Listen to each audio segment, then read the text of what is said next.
Hi there, I'm Adam Kirbas and this is my novel, the video. 10. Gabriel. Gabriel is in his dormitory. He's in college. He's a freshman in college with a great accomplishment. Gabriel in the past always thought that this is what he made. This is what he had accomplished, and he was so glad about it. He accomplished a lot in his life. He thought to himself, back in the days when his life was like a never-ending bliss. But then things changed. Things changed rapidly, and somehow Gabriel didn't quite understand how things got there. How he lost it all, how his life turned upside down, how now he feels a barrier between him and the world outside. A barrier which locks him in a huge wall, and he cannot look behind it. He's lost in this lost space, and he can't even share his thoughts with anyone. He cannot talk to anyone. The only thing he can do is watch the ceiling in his dormitory, try to fathom a path which could lead him out of there. He thinks about Mary, his girlfriend, this beautiful girl, and how lucky he was. And he felt himself as lucky when he met Mary for the first time. This beautiful, gorgeous woman, she was actually interested in him. And they get along well. They get along well immediately. And Mary, she has that smile. She has that smile that grabs you, that turns your attention, that draws your attention, and nothing else matters. You want to be with this girl. You want to be with her. Be close to her. And these beautiful lips, this beautiful face, unforgettable. For Gabriel, it was unforgettable, and he at once felt a close bond to her. At least this is what he believed in, that there is a special bond between them, because they got on well immediately. And Mary, she's not from the same social background as Gabriel. Mary, she's one of those good girls, one of those Gabriel thought all-American girls, those girls who are doing well, who are brought up well, who live in a nice neighborhood, who have it all, and yet they are not spoiled, yet they remained down to earth, these beautiful women. And he felt elated, but at the same time he always thought that he would not be enough for her, because he heard about it, that some American girls, they somehow got fed up with their lives, they got fed up with their parents, that they are rebellious and so on, and they somehow want to make their parents mad, infuriate them with a guy they would never approve. That all these so-called all-American girls once or while go for quaint people, for the stranger, for the weirdo who would, they think, never be accepted by the social standards they are frequenting in. And they then became curious. This is a psychological thing. Gabriel heard people say, psychological thing, some issue about puberty, where young adolescents want to try the borders, the barriers between their parents and them, or even they sometimes believe it themselves, that they have a special heart for strangers like they would have for a stray dog. Gabriel at first thought about that, because Mary, she was just too perfect. She was too beautiful. She was this amazing woman who was willing to hang out with him.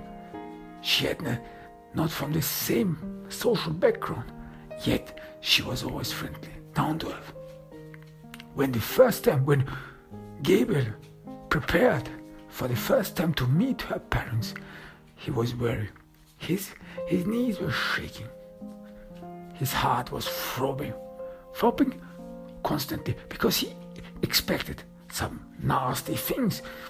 Gabriel was, after all, not from the same social background, and he expected all these cliches, all these prejudices people like him have about the so-called middle class, that they would deride him, that they would undermine him, that they would make sure that he understands that her daughter is a precious jewel and that she needs to be treated accordingly.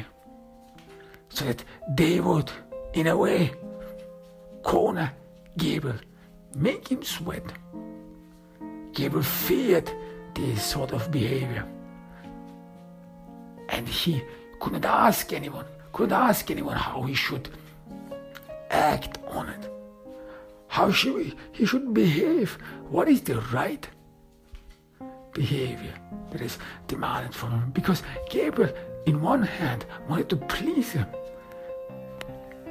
of course, please him, the parents of the woman he loved. But on the other hand, he didn't want him to be undermined, because somehow he feared that if he gives in, if he caves, that Mary could decide differently, that Mary could regret her decision hanging out with him, that he has to prove to her that he can stand up for himself and that he can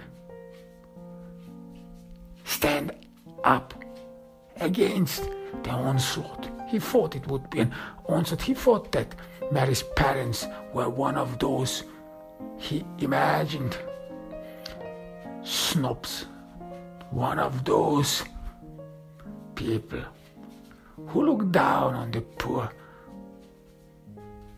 deride them, undermine them, diminish them. But when Gabriel met Mary's parents, he was surprised. He was even speechless. They welcomed him very warmly. They were elated when Gabriel met them. They wanted to get to know him. They wanted to know everything about him. They asked a lot of questions, and they were so understanding about Gabriel, about his situation, about his family, everything. And they even ate Mexican food. So they were not these snobs he thought they were.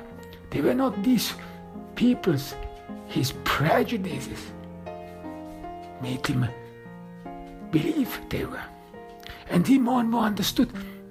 At first he thought, this is the reason why Mary is so down to earth. These wonderful people, they're down to earth like their daughter. They brought up their daughter well, because their daughter had a great role model. These people, they are very special. They live not in a fancy, but in a commodious, beautiful suburban home. It is enough for this family. It is enough to fill these rooms with a lot of ambition, with warmth, with peacefulness, and with confidence in one's future. Confidence that the future will and holds great secrets to discover. Confidence that does not derive from fear that one could lose this all, that one could in the end land on the streets, or in the end could end up with nothing. These fears, they are far away. This is the confidence. They believe in oneself. They believe in life. They believe that life is good, and you could grasp this. You could grasp this on the wall, on the interior. This was their home. They marked it. Gabriel liked Mary's parents. They were They were the parents he wished he had. The kind of people he would have grown up with. And he even envied Mary, envied her that she was allowed to grow up with these great people, that she had it all, that she had very smart parents, that she could ask them everything, that parents, that they know everything. Bill and Patty, Mary's parents, they were so smart, but they were so down to earth, not like one of these smart people who always have to prove themselves to others that they are smart, who always have to put themselves first and emphasize how smart they are. No, they were some sort of this subtle smartness, this understanding smartness, this social intelligence smartness. So they were warm. They were these nice people. And they knew what to say to everyone, to make them feel good. Like when they sat down for dinner, they would not talk with themselves. They would not have just a conversation where they would talk about their day and only about them and themselves. No, they were actually preoccupied with their guests. It was a special occasion for them. And how Gabriel loved them. Especially Bill, Mary's father. Bill was this guy Gabriel looked up to. Bill is this guy Gabriel even emulated. He thought about Bill a great deal, because Bill was the man who had managed his life. Gabriel, who was back then on the edge of becoming a freshman in college. He was on the verge to attend college, the first one in his family. And then he successfully got admitted to a college, which, well, it is a respectable college. It is not one of these elite colleges, but it is enough to make Gabriel proud, enough to make him believe that his life changed completely, that he is not the old guy anymore, that this new college comes with a new opportunity, an opportunity for him to change his life, to elevate himself from the past, from his parents' social standing, everything, because he wanted to leave these things behind. Not to be this boy anymore, this boy who grew up in these and that circumstances. No, a new life should begin.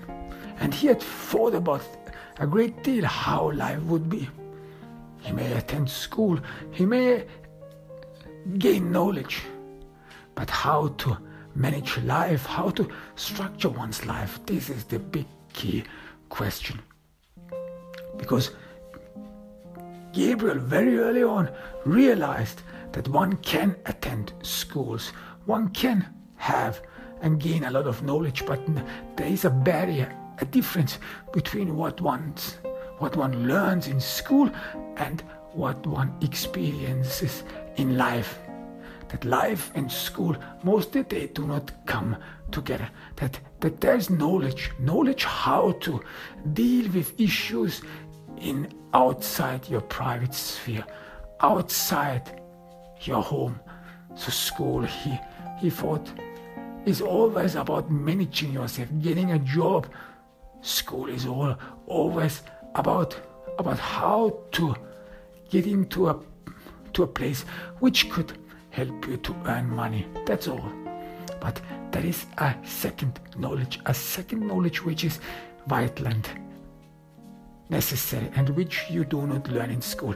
And this is how you manage your private life, how you manage your home, how you structure your daily routines, how you manage your family, how you be a father, how you be a happy husband, how you make your wife, your girlfriend, your children, how to make them comfortable, how to care for them. These are all things which no one teaches you. Or how to be a good boyfriend for your girlfriend, how to be with her without either undermining her, diminishing her, or without letting oneself be taken advantage of. These are all questions which no one teaches you in school, which you have to learn by yourself. And Gabriel always feared that he might gain the knowledge in school and he can elevate himself to a higher social position, but that his private life would not and could not reflect his social upstart life, that he would lag behind in real life experience because he had no one to ask to. Everyone in his neighborhood, in his social class, they did not attend college. They stayed all the same. But Gabriel, he was different. And he thought of himself different. He wanted to make the difference. And then when he met Mary, when he met their parents, things were different. They were special. And for the first time, Gabriel thought as if this were his real family. He felt ashamed for his own parents.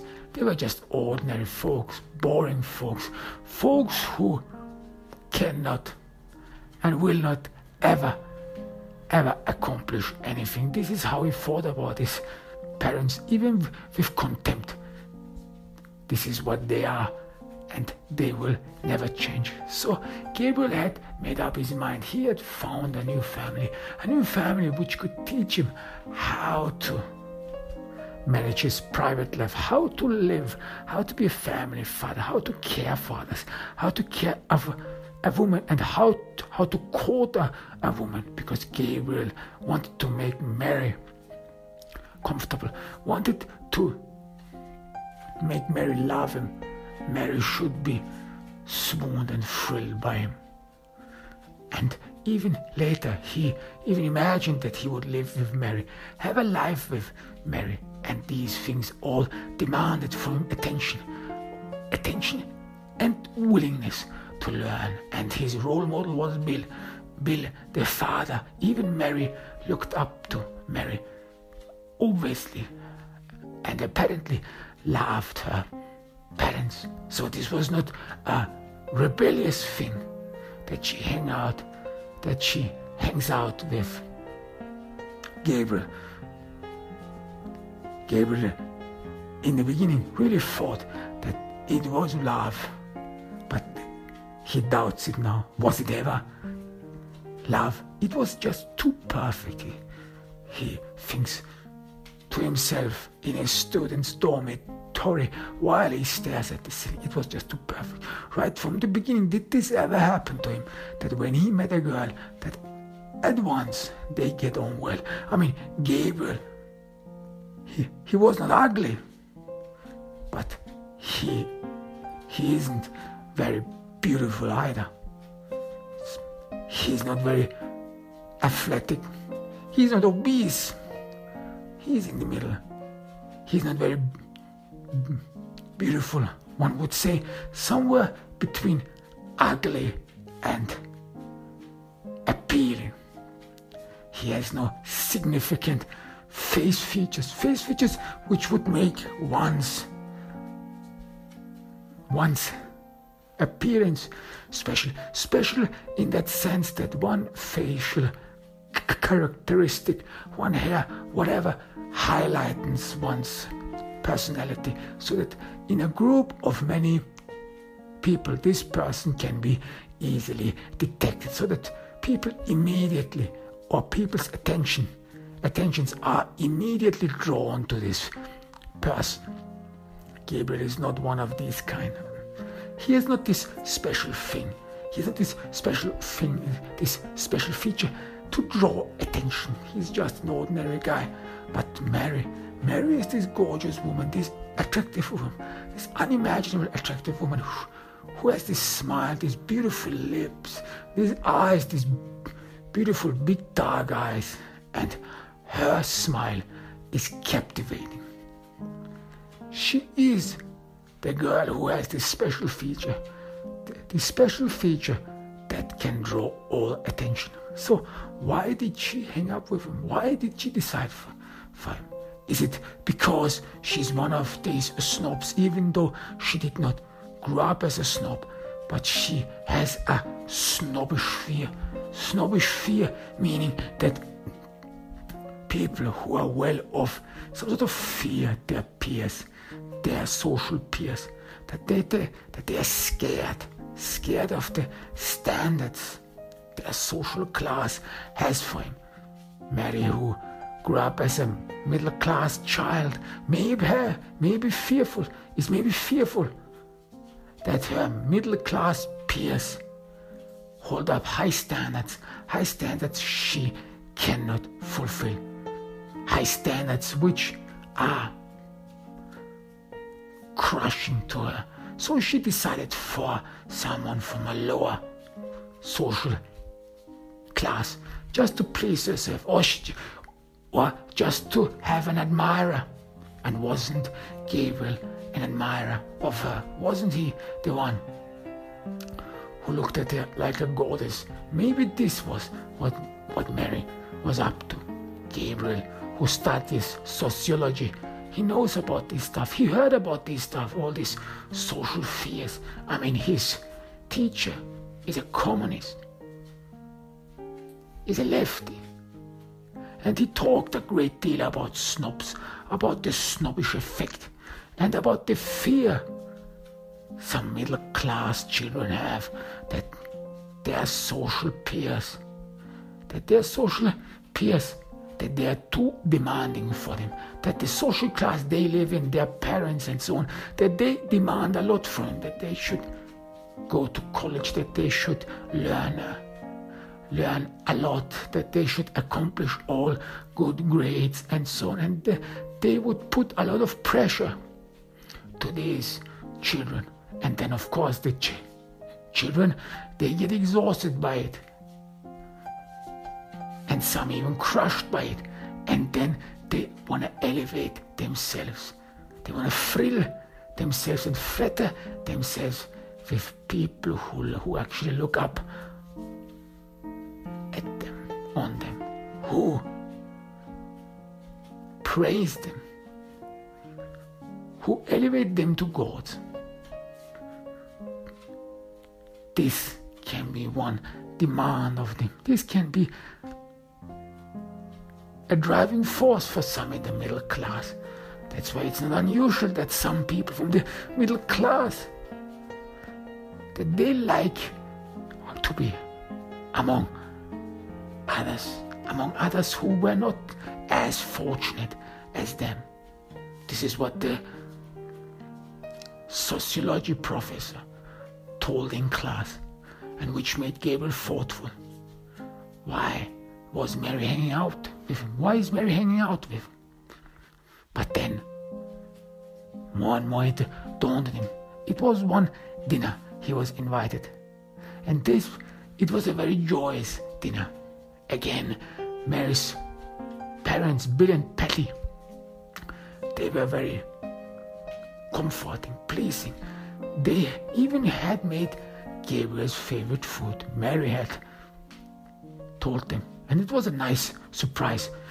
These people really liked Gabriel. And he forgot all about sociology class.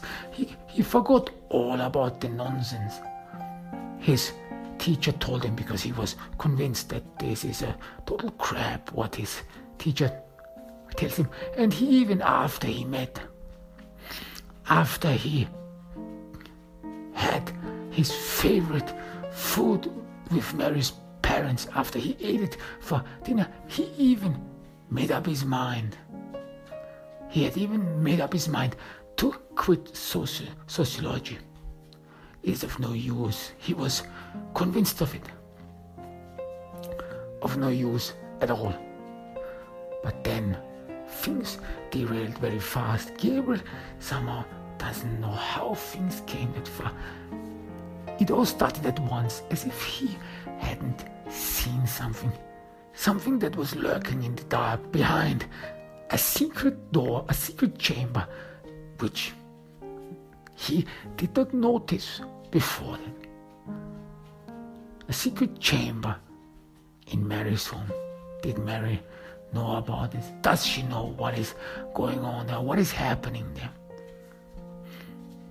And Gabriel is shaken all over. He gets goosebumps. The thought alone makes him sick. Does she know? This beautiful woman, and how does these things all add up? This beautiful woman, this gorgeous woman, who could have love with anyone. She could actually find true love. She could actually be with anyone. She, who Gabriel is convinced actually has a good heart, and she is trapped in this world. She's deprived of a good life. At least Gabriel thinks it. But then he's not sure. He's not sure. Maybe Mary knows about it all. Maybe Mary is even part of it. And the thought makes him sick. Part of this, of what happened. This is hideous. He thinks to himself, hideous. And again he remembers.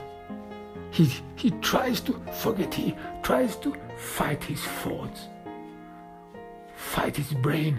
Fight that his brain brings him back to the same memory over and over again. But he loses this fight. He cannot fight his thoughts. He cannot leave them behind. They are haunting him, and they are bringing him back on the earth. He was flying high, and then he came crashing down. And this is what happened. Bill took him aside. He looked him deep in his eyes. How you feel, Gabriel? He asked him. I'm fine,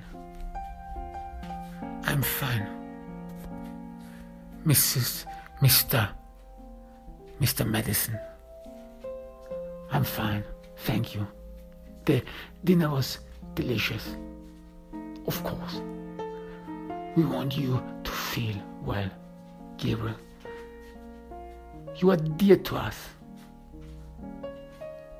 Do you know that? I know, sir. Thank you very much. Gabriel, he was over thankful. He could not believe his luck. This was his new family. And he thought to himself, he arrived there. He thought to himself, he finally is there. But then Bill's facial composure changed. He was unsure what to say.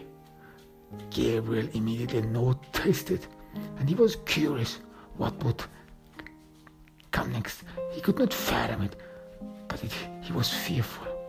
Would this be the talk he would have with his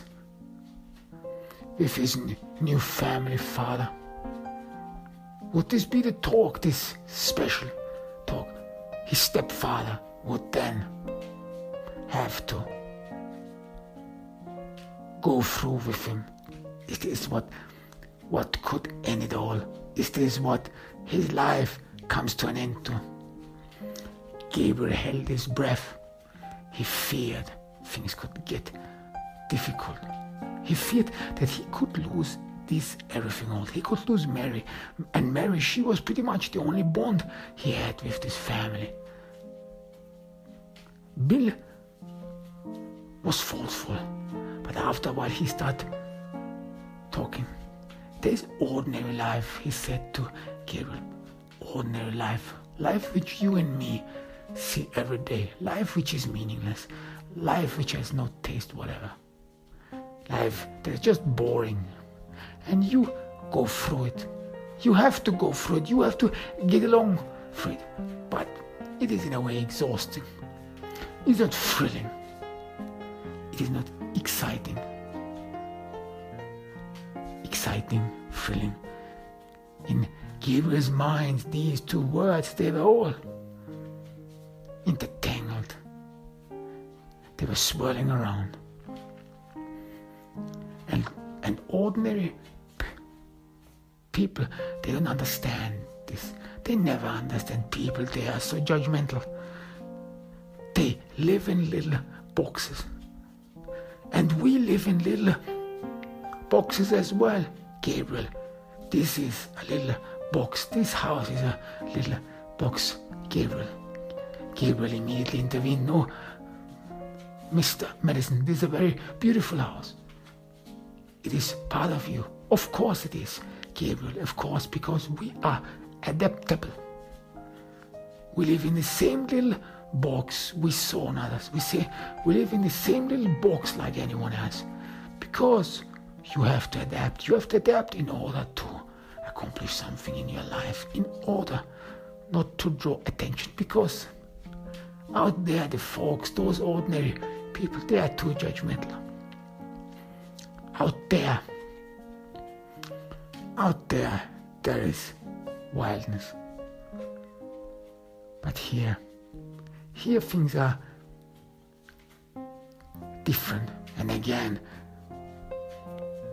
Bill stopped, looked at Gabriel thoughtfully.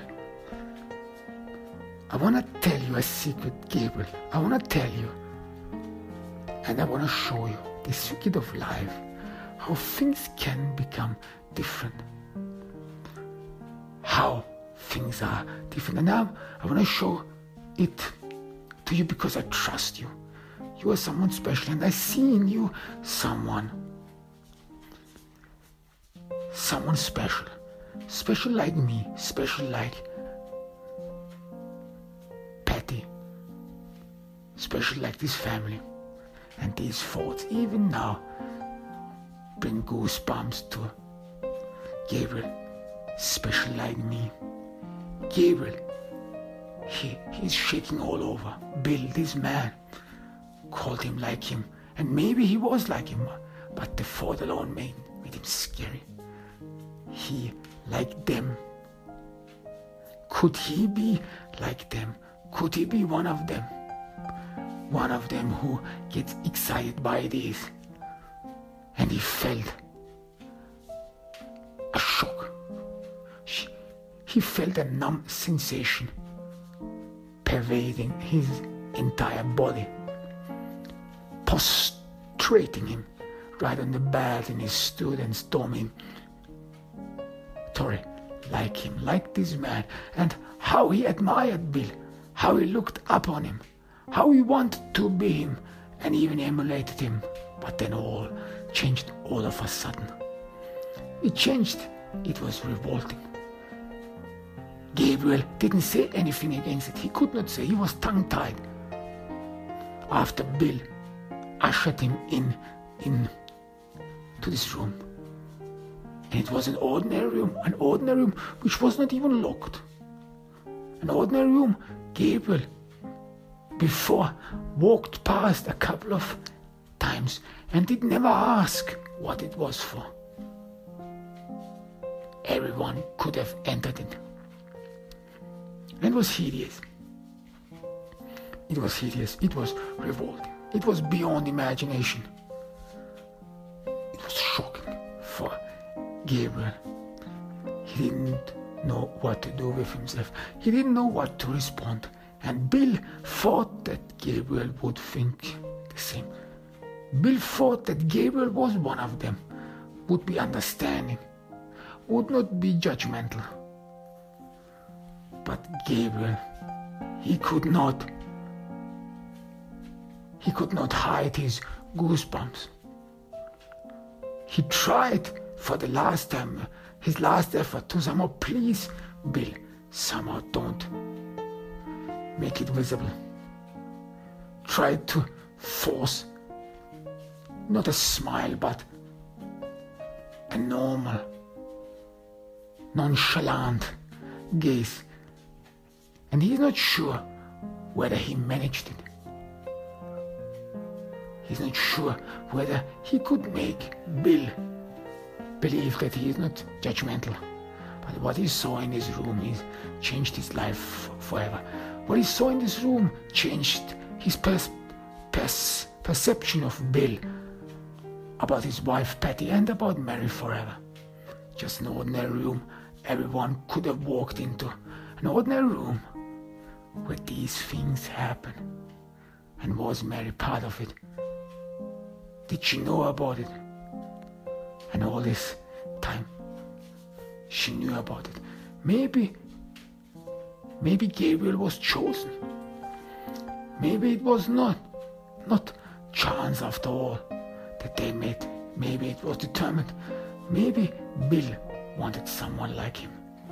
And how he looked at Gabriel, as he would know what he's talking about this thrill, about this special excitement, what one would need in order to make one's life, to sweeten one's life. This is what Bill said.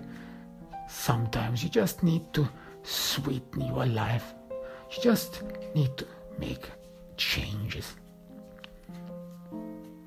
And these words still echo in Gabriel's mind. And he was struck.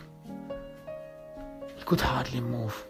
His entire body was stalled, left there like a clump of clay,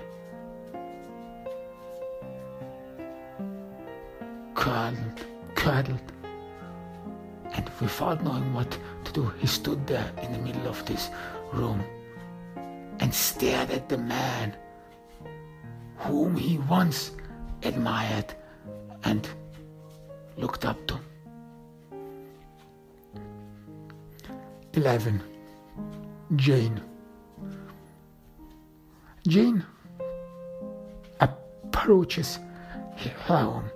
She of course thought it weird that Nancy, the best friend, and as well as her manager, did not pick her up from the airport. Well, she expects, of course, that they have probably planned a surprise party because it is too quiet there. No one called her. Nancy likes these things. Nancy, this obese woman, she's some sort of a child. Jane thinks to herself, a child who probably still lives through her childhood, who needs these kinds of stuff. Probably Jane actually has never shown any interest in Nancy's life. Nancy is this fragile girl who still has this romantic notion, this almost petulant notion about life and about surprise parties, and that everyone can be taken not seriously.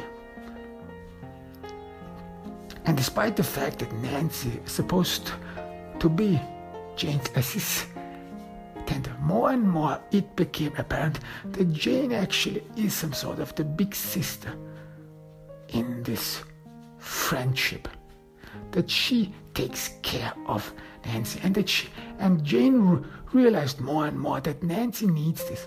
She needs to be around Jane. She needs to care for Jane. She needs to make these parties, make these surprise parties. She needs to believe that Jane is comfortable with her, that Jane and Nancy, that they have this special bond, a special bond which has to be renewed every time, because Jane more and more realized Nancy is this woman who has a very low self-esteem. and who is very fearful and frightened that she would lose her friends. Jane thinks to herself that Nancy probably has only Jane she can call a good friend. So Jane let it happen. In a way, she likes to be the big sister for Nancy. And even though she doesn't like surprise parties, she doesn't like people going in her own home while she's not there. She does not like anyone sneaking around her own home, or even people having a key for their home. But however, for Nancy, she makes this exception. After all, what can she do about it? She needs Nancy. She needs her as part of her life, not only as a friendship, but as a part of her life. She's part of her identity. She's the part people see her through. She's the connection to all others. Jane walks into her home, and like expected, it is a surprise party, a homecoming party. It is not Jane's birthday, and even though no one actually really knows Jane's birthday, she has not celebrated her birthday in years, the real one, with a real date. Only back home where people knew her real name, there she celebrated her birthday, but it was not a real celebration. Her older brother hadn't come home. The family was in trouble. There were some issues. Jane's parents, they were mad. They were infuriated. Jane's mother was weeping for her son, her only son. Something happened. He got himself in trouble again. This is all bad.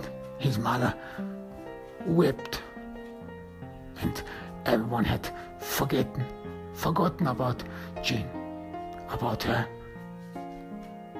birthday,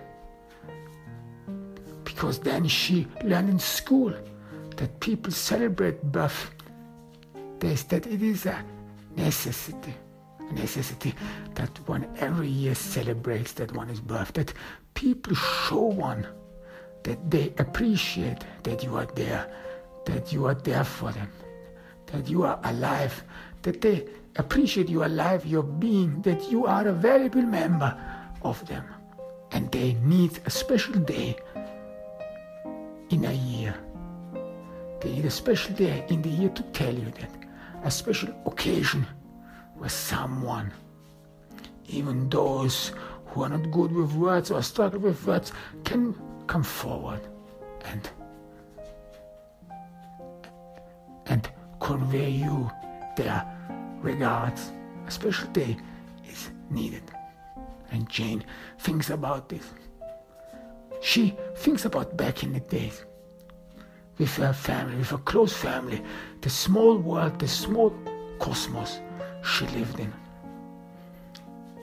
Later, her mother started to remember her birthdays, but it was never a really special occasion. It was not the special occasion she dreamed of. Jane always wanted to be one of these women, one of these special persons, extraordinary. And extraordinary people, they are celebrated. People look at them with awe. And extraordinary people, they can eat candy. They can eat a lot of candy. They can enjoy everything, every part of their life, without having been deprived of great experiences. Jane looks at all the crowd, these people, who admire her, who look up on her, who think of Jane Reynolds as a great contribution to the world. Isn't this what she always wanted? Isn't this what she was dreamed about back in home when she was just a no-name girl? When she was just this girl no one took notice of. People forget that she was even there. Wasn't this her dream, now surrounded by all these people? But somehow it does not feel real. Somehow it does not feel like it would be really Jane's life. Even though she's excited by it, thrilled by it, there's some sort of fear that she would lose it all. Because so much depends on her, that she is successful, that she can come up with new books, with new ideas. So much depends on the public and her fans thinking good about her, thinking what they wanna think about her. People, Jane immediately realized, always separate the good from the bad. They don't see humans, especially not people whom they admire, in full light. They either see their goods and only the positives, and those who do not like one, and those who are envious, hateful, vengeful, whatever, they only see the negative. And she more and more realized that people who admire you and who want to bath in the sun next to you, that they mostly only see the good in you. And that with this good comes your personal secret. Personal secret no one around you really shares, and which more and more is kept from them.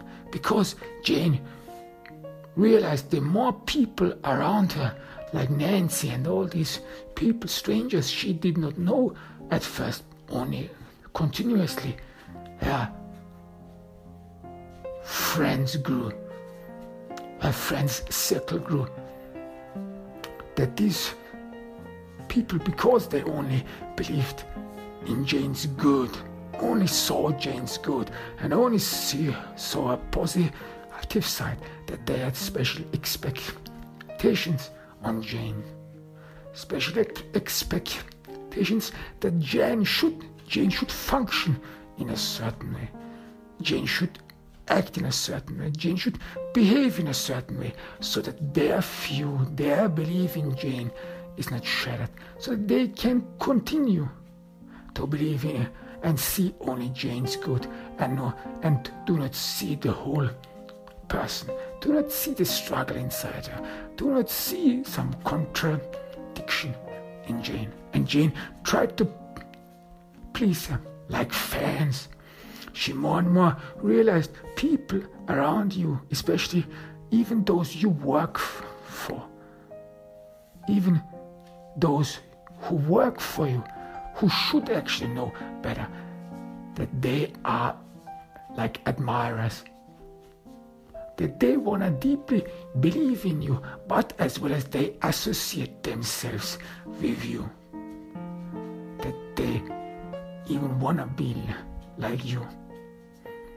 And of course, people would only emulate someone, would only want to be like someone, if this someone is, in a way, a shining star. If this person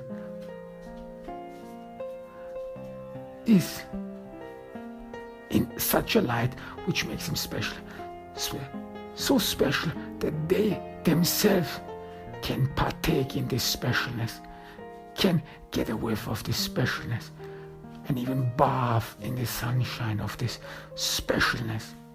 Jane immediately realized that when she comes home, after she met all these fans, after she heard about all these admirers, how much her books changed her life, that she had to play along. She had to play along this charade, this game of being an author, of being this woman. She is in public. that these things are demanded from her.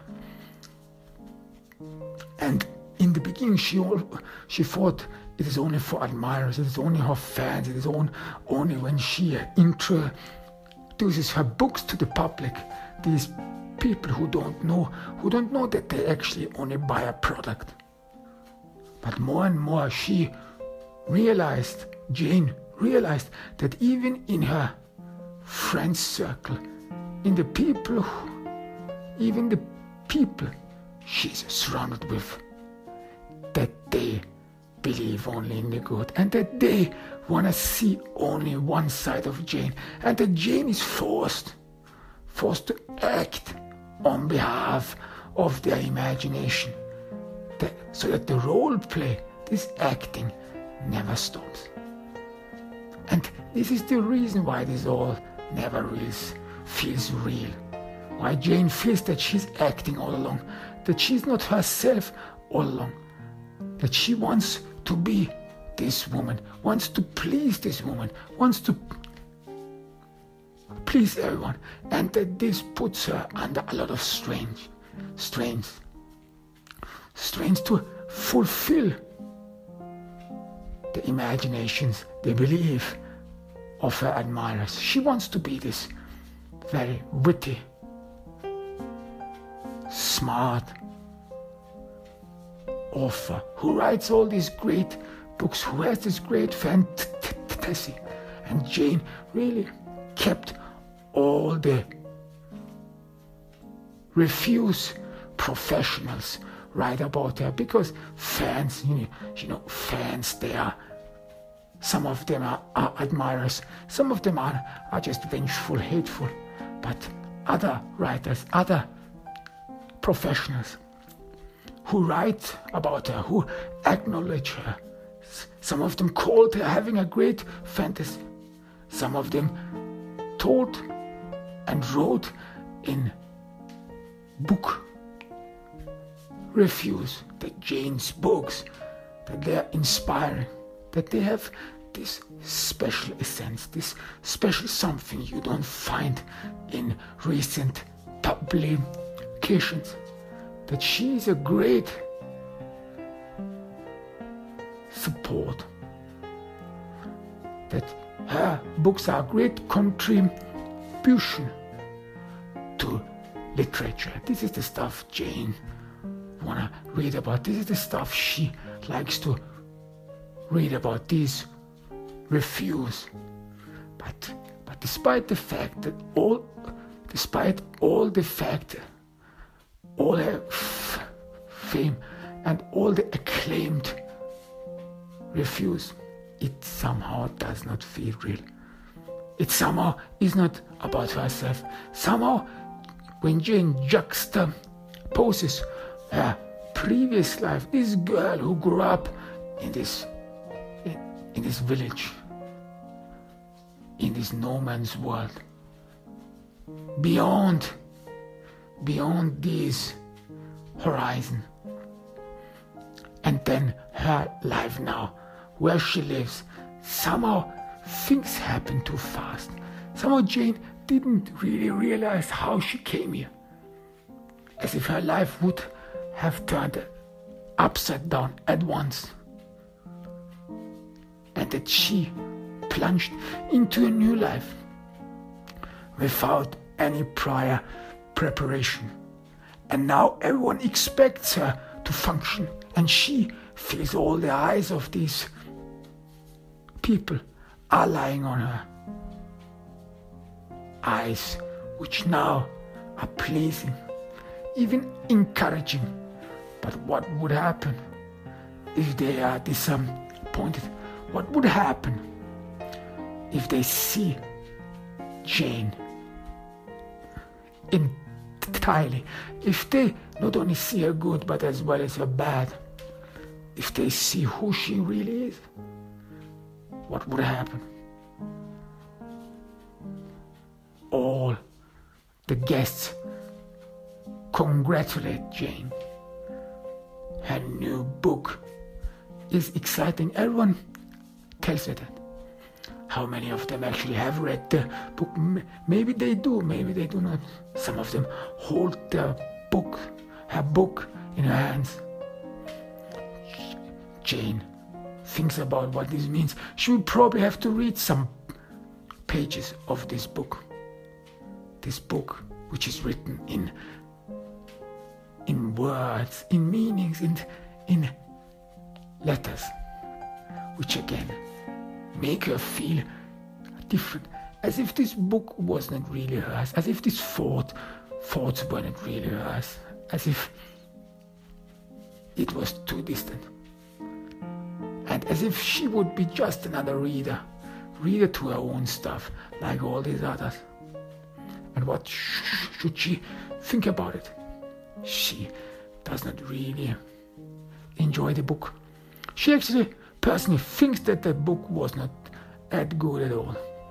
Not like those previous books. She was probably not worth the good stuff, she thought to herself. It is not as thrilling as her previous books.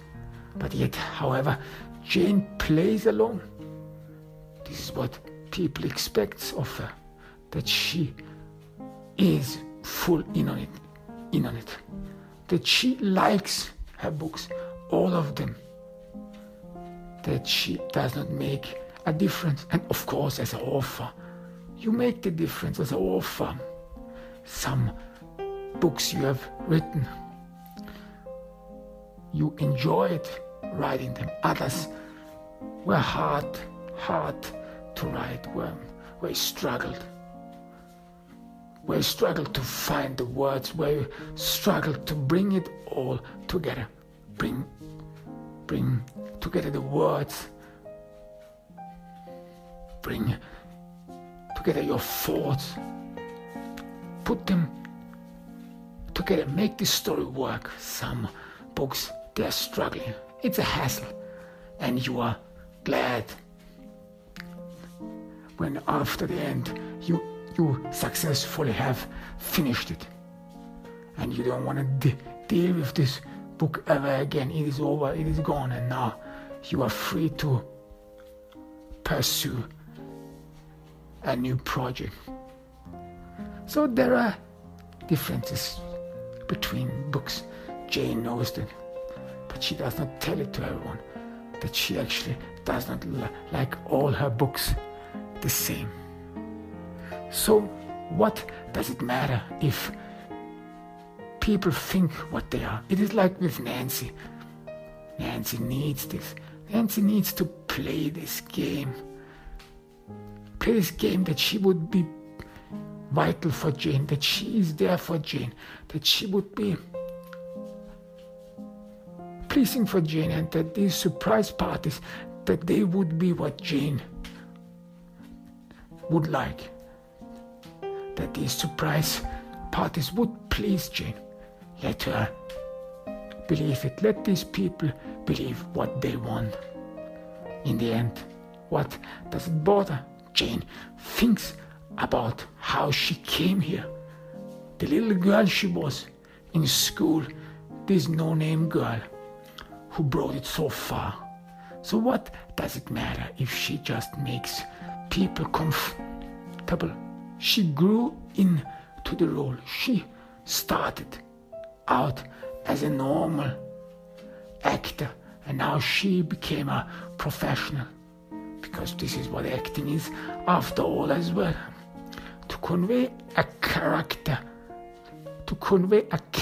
in a very convincing way, so that people can partake in the spectacle, so that people can feel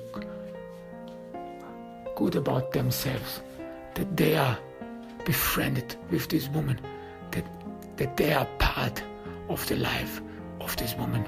So what harm is there done after all? Jane tells herself.